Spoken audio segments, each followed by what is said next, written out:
Hey everyone! Today we're diving into the world of text effects in Canva. Specifically, we'll be learning how to curve text, which can add a playful and dynamic touch to your designs. Let's get started.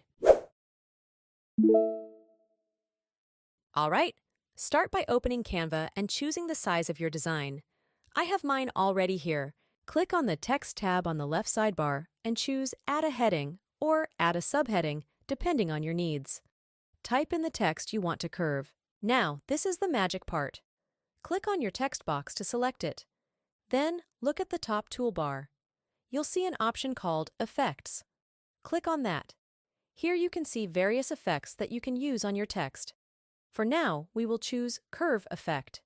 Now you can see that the text is now curved. Here on the side toolbar, a slider will appear next to Curve. Drag the slider to the right to make your text bend upwards, and to the left for a downwards curve. Play around with it to achieve the desired effect. With these techniques, you can now create beautiful curved text in Canva and take your designs to the next level. If you have any questions or want to see more Canva tutorials, leave a comment below and don't forget to like and subscribe for more creative content.